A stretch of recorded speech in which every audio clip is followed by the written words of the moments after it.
In the third month after their departure from the land of Egypt, on its first day, the children of Israel came to the desert of Sinai. After the journey from Rephidim to the desert of Sinai, they pitched camp. While Israel was encamped here in front of the mountain, the Lord told Moses, "I am coming to you in a dense cloud, so that when the people hear me speaking with you, they may always have faith in you also." When Moses then had reported to the Lord the response of the people, the Lord added, "Go to the people and have them sanctify themselves today and tomorrow. Make them wash their garments and be ready for the third day. For on the third day the Lord will come down on Mount Sinai before the eyes of all the people." On the morning of the third day there were peals of thunder and lightning, and a heavy cloud over the mountain, and a very loud trumpet blast, so that all the people in the camp trembled. But Moses led the people out of the camp to meet God, and they stationed themselves at the foot of the mountain. Mount Sinai was all wrapped in smoke, for the Lord came down upon it in fire. The smoke rose from it as though from a furnace, and the whole mountain trembled violently.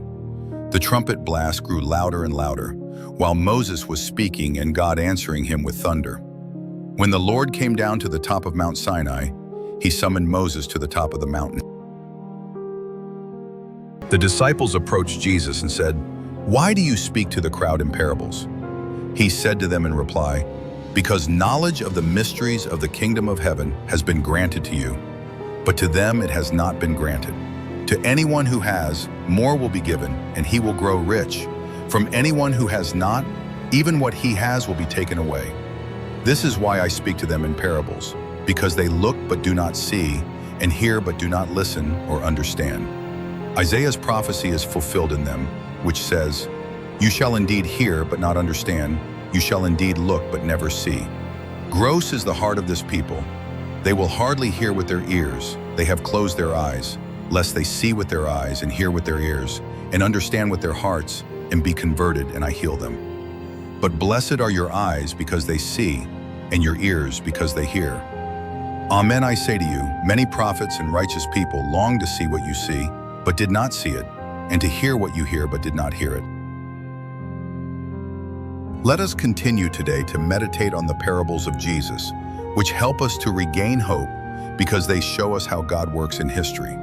Today I would like to dwell on a parable which is somewhat peculiar because it is a sort of introduction to all the parables. I refer to that of the sower. In a certain sense, in this account we can recognize Jesus' way of communicating, which has a great deal to teach us for proclaiming the gospel today. Every parable tells a story that is taken from everyday life, yet wants to tell us something more, to refer us to a deeper meaning.